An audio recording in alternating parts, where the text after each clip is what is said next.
Welcome to Mad Tales, twisted tales of terror written, narrated, and produced by me, James Knoll.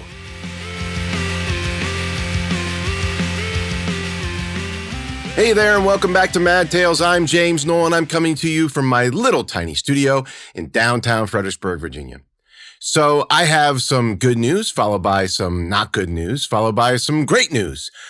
The good news is that you are about to listen to the first chapter of my new novel, Mungwort. That's Mungwort. The not so good news is that I'm only putting out this one chapter right now. It's kind of a sneak peek into the novel. The great news is that the novel is already out in ebook, paperback, and for the first time ever, hardcover versions. So if you finish this chapter and decide that you want to buy the book, hit up the link in the show notes or go to silverhammer.studio. It's right there on the front page. You can buy it anywhere that you buy ebooks, paperbacks, or hardcovers. Before we go into chapter 1 of Mungwort, here are some cool updates. I think the last time I posted a new episode of Mad Tales was over a year ago, and a lot has happened since then. I'll start with the Lilith film. So I know the project has languished too long in post-production, but we're almost done. There are some tiny tweaks we're making here and there. Of course, there's always tiny tweaks. And then we're submitting it to festivals, including Sundance. So there's no word yet on whether we've gotten in or not. But if and when we do, I'll let everybody know. So cross your fingers for some laurels for the Lilith project. And once it's gone through the entire festival circuit, I'm going to make it available for sale on my website. So what happened to Blood and Gold? Remember Blood and Gold or Bloody Gold? Well, it's still there. I finished a rough draft in 2020 and was all set to head down the development path and release it at the end of the pandemic year. But then I had to do some more changes than I thought at first. And then the Lilith film came along, and then Chip and I wrote a feature-length script. I ain't going to work on Lilith's Farm no more, which I then adapted into a novel, which is Mungwort. So Mungwort became the focus of 2021. But I will get back to Blood and Gold in 2022. It's slated for a big overhaul in January, and based on what I was doing the last time I looked at the project, I'm probably going to turn that book into 2 books. So it's a possibility I'll be putting both out next year. Maybe. Probably. I have no idea.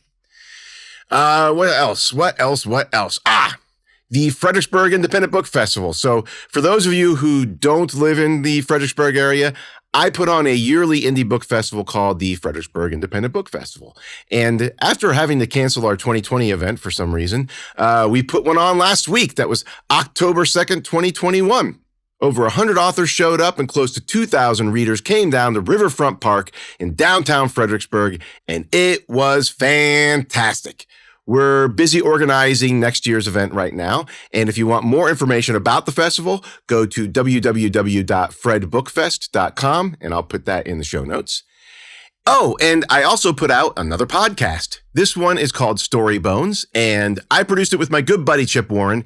It's not an audiobook podcast, but it does have everything to do with storytelling. Chip and I talk about story sparks, handling dialogue, all the way up to releasing your work to the world. So if you're interested, search for Story Bones wherever you listen to podcasts. And finally, Mungwort. Here's a little more information about the novel. This is actually the description that's on Amazon, Barnes & Noble, Nook, or wherever it is that you read descriptions of books. Everything's fresh on Lilith's farm, especially the bodies. A sinister forest, toxic fungus, and the dark secrets of a crazy old woman meet in a tale of vengeance, betrayal, and terror.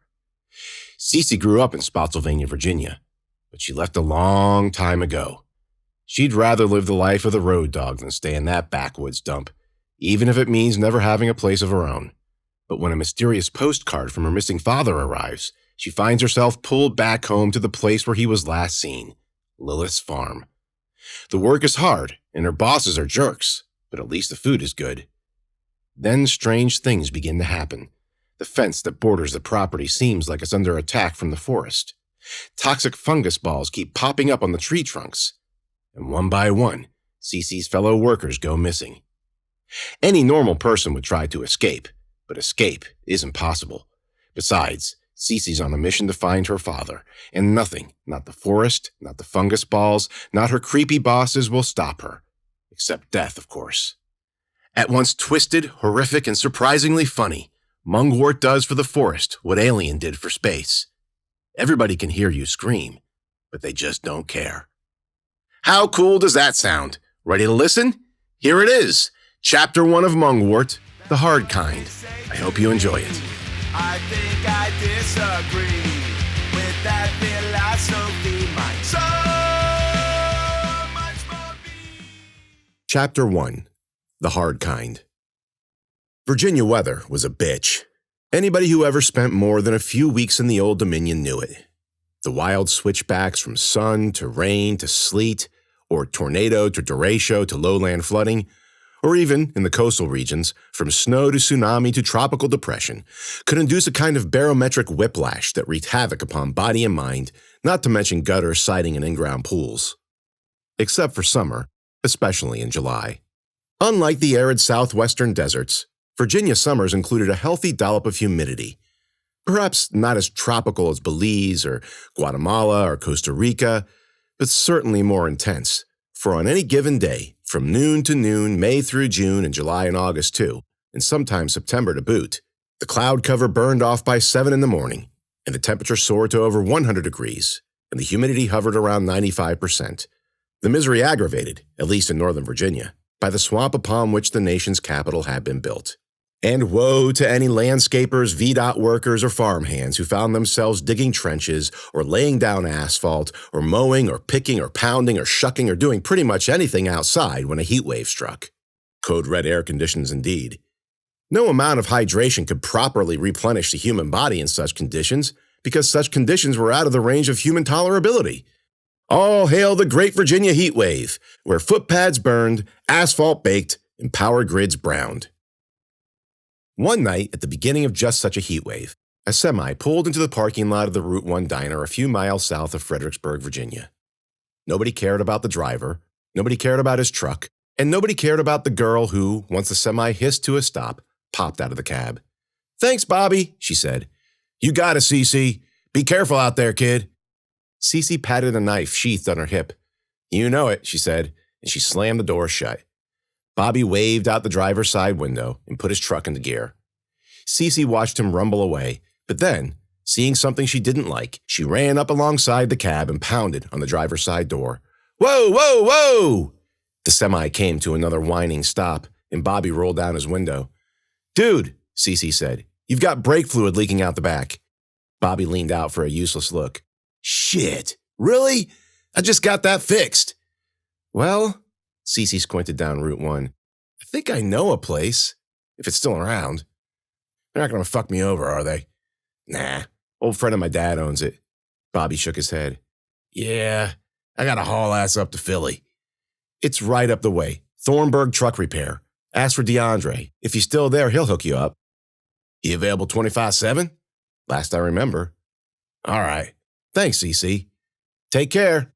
Cece watched the truck growl out of the lot, shaking her head as it took the ramp to I-95 instead of continuing down Route 1. She checked her phone, tapped at the screen. "Route 1 diner, 9 o'clock sharp," she murmured. She looked up at the restaurant. The blinking neon sign on the roof welcomed her with a friendly hello. As she watched, the O blinked out. She snorted.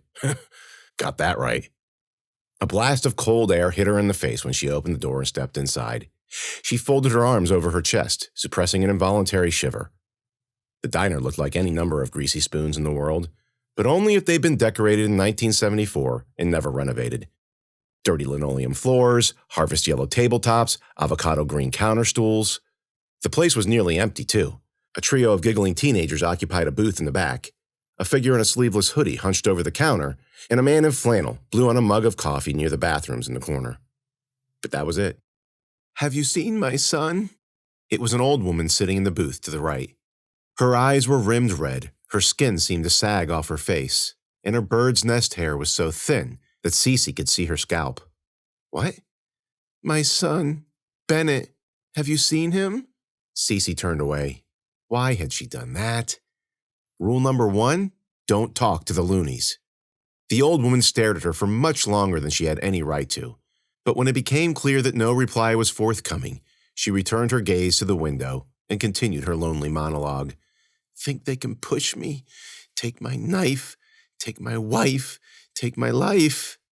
Taped to the hostess stand was a torn piece of notebook paper with the words "Ring bell to be sat" scrawled across it in red crayon.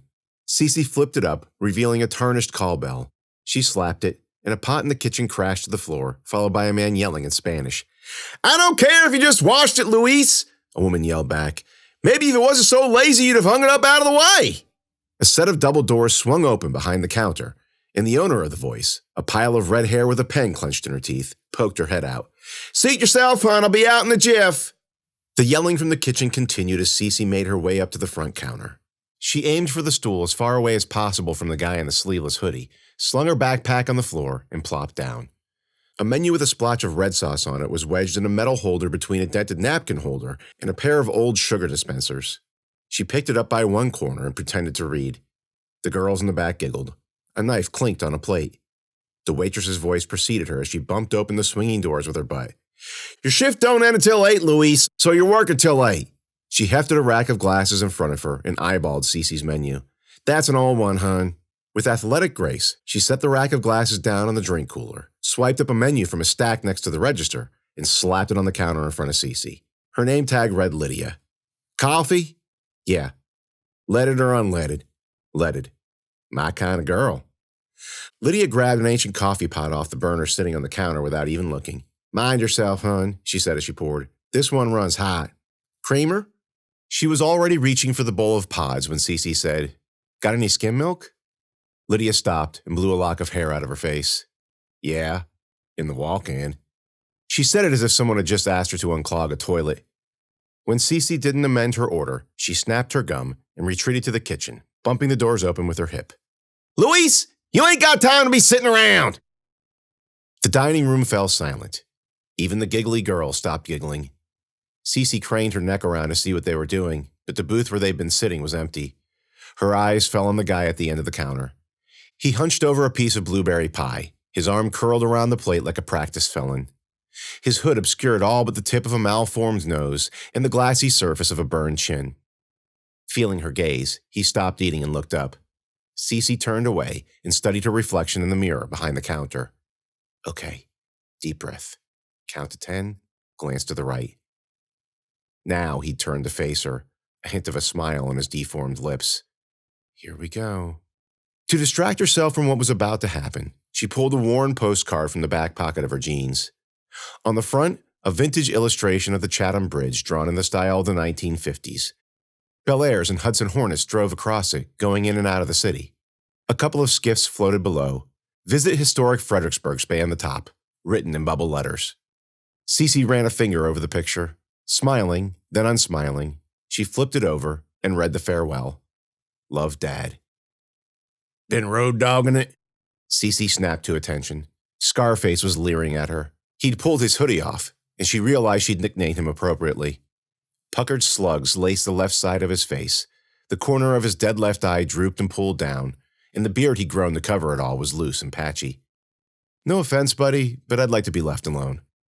Oh, come on now, little girl. I'm just trying to be friendly. Laying it on a little thick, aren't you? For a fine-looking filly such as yourself? No way. Not interested. Cece folded the postcard and jammed it in her back pocket. What you got there? Scarface asked. Postcard from my boyfriend. He's in the Muay Thai, and he's almost here. Scarface slid the fork into his mouth and slowly pulled it out, making hard eye contact the whole time. Muay Thai, huh? You must like the rough stuff. Give it a rest, creep. Cece cracked her knuckles. Scarface was not to be dissuaded. This pie is delicious. Let me buy you a piece. Fuck off. Whoa! No need for that kind of language. With a bump and a bang, Lydia backed out through the double doors amidst a flurry of Spanish. Cry me a river, Luis. Hey, darling, Scarface said. Get this young lady a piece of your finest blueberry pie, would you? Lydia ignored him and put a couple of creamer pods on the counter in front of Cece. We only got the little ones. You hear me? Scarface leaned over the edge of the counter and pretended to read her name tag. Lydia? Lydia lowered her eyes at him. You got enough to pay for that first one? What the fuck business of it is yours? Because if you dine and dash on me, I swear to God I will run you down. Just get her the pie, sweetheart. I already said no, Cece said. Lydia's eyes slid from Scarface to Cece. You okay, hon? I'm fine. You sure? I said I'm fine. Lydia snapped her gum. All right, then. You get what you get. She wiped her hands on her apron and strolled down to the end of the counter, snatching up a spray bottle and a rag along the way. The smell of bleach tinged the air as she moved from table to table. Scarface tucked his chin, half watching her as she cleaned. When she was far enough away, he leaned an elbow on the counter and scratched his patchy beard. Boyfriend's late. Maybe he's at karate class, sweating it up with the boys. Muay Thai. Whatever. He don't seem like that great of a boyfriend, do he? Letting a pretty thing like you travel around all by her lonesome. Cece pulled her shirt up just a bit, exposing the Bowie knife sheathed on her belt. 6-inch blade, hand-carved antler handle, bone inlay of a blazing sun on the grip. The initials CS had been burned into the leather on the sheath. Who says I'm lonesome? She lowered her shirt without a word and blew on her coffee. Scarface gave her a crooked grin. He ran a finger down the scar that stretched from the corner of his eye into the thatch of his beard. They ain't nothing you can do to me that ain't been done before, darling. Cece scanned the dining room again. No sign of Lydia. The old woman muttered away at the window. The man in back looked up from under his cowboy hat, and Cece now saw that it wasn't a man at all, but a woman, a stout woman at that, with broad shoulders and thick hands. She caught Cece's eye and nodded. Cece looked quickly away. You know who you remind me of? Scarface said. My sister. She had a little sass to her, too. It was funny until it wasn't. Had to adjust her attitude every now and then, if you know what I mean. He hopped over a few stools and leaned in. That it? You sassy? Cece turned to look him right in the eye, a smile creeping up as she tilted forward.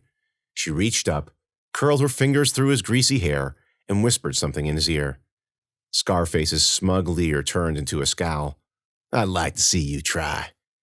Well, Cece said, you like it rough, right? Her fingers tightened into a fist and she slammed his face down onto the counter. Scarface popped up, nose gushing. Fuck! He yelled. He brought his hand up and looked at the blood. You broke my nose, you bitch! With a growl, he lunged for her. Cece leaped off her stool, snatched the coffee pot off the burner, and flung the contents into his face. Scarface stopped short, his hands shaking in midair. Then the shrieking started. I will not go down without a fighting. Thanks for listening to this sneak peek of my new novel, Mungwort. I hope you're enjoying everything so far, and we'll get back to the story in just a second, but just to let you know, the novel is on sale right now. It is $4.99 for the ebook. That's a low $4.99. And of course, paperback and hardcover versions are also available. You can buy Mungwort wherever you buy books, including Amazon, Barnes & Noble, Kobo, and a whole host of others. All you got to do is go to the show notes and click on the link. And you can also go to silverhammer.studio. Mungwort is right there on the front page. You can read the synopsis again and click on the link. And now, back to Chapter 1 of Mungwort, the hard kind.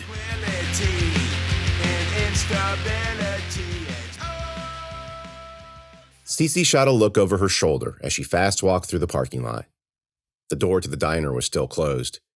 She picked up her pace, hopped onto the shoulder of Route 1, and aimed for an island of trees up ahead on her left. The traffic on 95 whooshed nearby. A siren sang in the distance. Cece rapped a rhythmic mantra under her breath as she walked, the words matching each step. Fuck, fuck, fuck, fuck. A car honked as it sped past and she jumped. Nice ass, honey! Get fucked! She threw another look over her shoulder.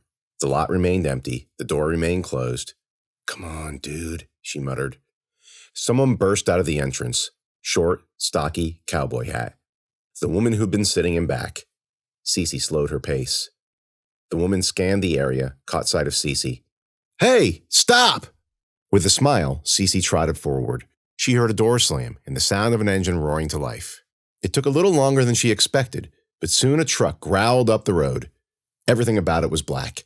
Black exterior, black rims, black roll bar. Cece stepped onto the narrow shoulder to let it pass, holding her hand up to block the lights. But the truck rolled up alongside, hogging both lanes. The passenger side window rolled down with an electric whir, blessing the night with Axl Rose's screeching caterwaul. The radio cut off. You need a ride, kiddo? No. You sure? That guy back there. I'm fine, thanks. Cece picked up her pace. The truck matched it. Can I help you with something? Cece asked. You're a ballsy little girl, aren't you? Interesting choice of words coming from you. What's that supposed... Oh, I get it. I ain't trying to pick you up. I'm trying to help. My name's Karen Bomer. Good for you.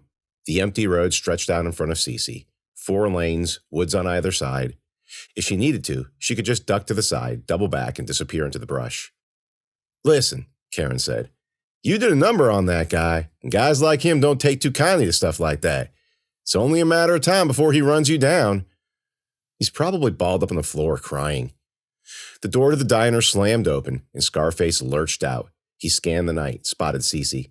I'm gonna fucking kill you, you bitch! He screamed. Don't look like it. Fuck, Cece muttered. Scarface jumped into an old Mazda B series and started it up. The tires smoked as he peeled out of the lot. Way I see it, Karen said, you can wind up in my truck, or you can wind up in his. 5 minutes later, they were barreling down what Cece could only describe as one of the backest of backcountry roads she'd ever been on. While there were technically 2 lanes, it was only in the sense that if pressed, 2 cars could squeeze past each other with about a foot to spare, maybe less. Not that it mattered to Karen. She hogged the double yellow with every inch of her truck. Trees whipped by in a blur. Cece white-knuckled the panic handle. I think you lost him. Can't be too careful. Guy like that knows these roads better than me. They hit a turn too hard, tires squealing, and the truck lurched onto the shoulder, churning up dirt and gravel. Branches ticked off the side view. Karen let out a gleeful whoop and jerked the wheel, and the truck popped back onto the blacktop. American made, baby! American made! Please slow down. They squealed around another turn. I said slow down. Okay, Karen said. She eased off the gas. 60, 55, 50. Didn't think a girl like you'd be so uptight. Cece loosened her grip and let out a breath. You don't know a thing about me. Didn't mean to offend you. You didn't offend me. You scared the shit out of me. Well, I apologize. Let's just get into town, okay? You got people there, huh? Boyfriend. This the one who's in the Muay Thai? You were eavesdropping? It's a small diner. Voices carry. Cece suppressed a grin. Listen, thanks for getting me out of there, but I just want to see him, okay? Message received. They rode in silence. The trees, tall and dark, canopied the way, blocking the light of the moon. They came to an intersection, and Karen turned onto an even narrower road. Then another intersection, and another turn. They passed under a bridge, swung around a switchback, and straightened out onto a long, flat stretch of road. They encountered no other cars, passed no houses, just woods, and more woods. Are you sure we're heading into town? Cece asked. Sure as a North Star. Cece checked her side view. Darkness and blacktop. Good, because mind if I listen to some music? Karen flipped the radio on without waiting for a reply.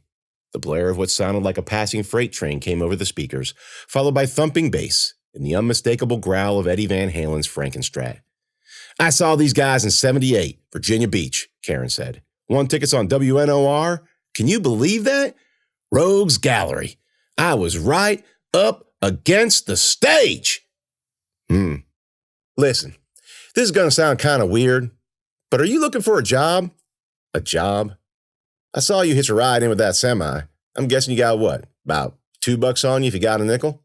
Karen hit another curve without braking. I'm fine. Maybe you should take it a little easy on the... Honey, I can drive these roads blind in the rain. A couple of drops spattered on the windshield. Look at that, Karen cried. You want to hear my proposition or what? I told you I don't do that. It's not that kind of proposition. Think of it more as an opportunity. Let me guess. You want me to sell cosmetics for you or something? Build a team of my own? What? No, this ain't Amway. Cece put one hand on the sheath of her knife. She eyed her backpack on the mat by her feet. The road twisted and turned and bottomed out. A break emerged up ahead, and they sped out of the forest and out into the open. Boundless fields lined each side.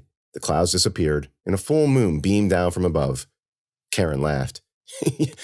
You know what they say, if you don't like Virginia weather, just wait a few minutes. I'm not looking for work, Karen. Just hear me out. I think this is a job a girl like you would love. A girl like me? Yeah. I don't know if anybody's told you this, but you're a bona fide badass. The way you handled that creep back there? Shoo-wee! I didn't mean to take it that far. He got exactly what he deserved. Like I said, we could use people like you. Okay, I'll bite. What kind of job is it? The hard kind. You'll be working the land, serving Mother Nature. But it is 100% off-the-grid bohemian living. We even got yurts. Yurts? Yurts! So, farming then. What do you need, pickers or something? Kind of. Cece winced. What's the matter? Karen asked. You afraid of a little grind? No, it's not that. I just finished a 2-month maintenance pool in Lubbock. I was hoping to pick up something where I could spend the rest of the summer in the air conditioning. Lubbock? Golly day, you'll fit right in with us. Got a lot of hard asses out there, just like you. There's this one girl, Harlow. She actually worked on an oil rig. Harlow? Sounds like a rich girl's name. Oh, trust me, Harlow ain't rich. Karen glanced over. Cece was still holding onto the panic strap and looking out the window. Free room and board. Pays good, too. Yeah, I heard that before. $40 an hour? Struck. Cece shot her a look. Bullshit, $40 an hour. For farm work? You're shitting me. I shit you not. What are you doing out there, growing weed? Karen gave her a double take, then she started laughing. Weed? That's funny, weed. Because I'm not getting caught up in that shit, Karen. There's no wage worth going to jail for. No, we ain't growing weed. It's close, but close? We ain't doing nothing illegal, I promise. Then what are we talking about? Digging cesspools? Mending fences? Clearing and carving mainly. Clearing and carving what? Nothing you can't handle. Cece watched the landscape roll by. The air conditioning blasted out of the vent. So what do you think? Karen asked. Cece thought about how to respond for a moment. Then she said, You know how many farms I've worked on? 2 or 3. 10. You know how many of them pay $40 an hour? 0. Well, it's pretty specialized work. I ain't gonna lie, it's a bit dangerous. Think of it as hazard pay. Hazard pay, Cece scoffed. Damn, Mo. I guess you're gonna be an asshole about it. Karen popped open the center console and rummaged around with one hand. I'm not being an asshole, Cece said. I'm being realistic. Where is that thing? I don't know what kind of scam you're running, but you can count me out. Uh-huh. So why don't you pull over and let me out? I'll hoof it into town. I just got a new one last week. A 4-way stop appeared up ahead. Karen pressed down on the accelerator. Cece renewed her death grip on the panic handle. Karen seriously slowed down. There it is! Karen pulled a full-face respirator from the console and strapped it onto her head. Cece didn't know whether to laugh or scream. What the fuck are you doing? Karen's muffled voice came out from behind the mask. Always hate doing it this way. Dust gunks up my cab. Cece lurched for the door handle. Karen hit the auto lock. It's easier if you just let it happen, darling. She mashed a button on the panel. A blast of yellow powder shot out of the vents, hitting Cece in the face. Cece's vision doubled. She felt herself slide down on the seat. Her legs went limp. She rolled onto her side and slapped at the steering wheel, but Karen knocked her hand away. Double trouble, huh? She said, and she mashed the button again.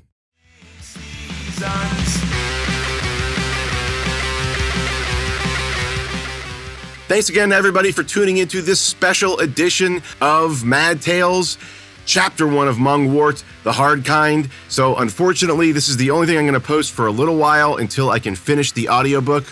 Obviously, I'm just on Chapter 1 right now, so it's going to be a few more months. However, if you like Chapter 1 and you want to pick up the novel before the audiobook is done, you can go to Amazon, Barnes & Noble, Kobo, wherever it is that you buy audiobooks. I hope you enjoyed Chapter 1 of Mungwort, the hard kind, and I will see you soon. I guess 2 wrongs will never make a right. So I do 3 or 4.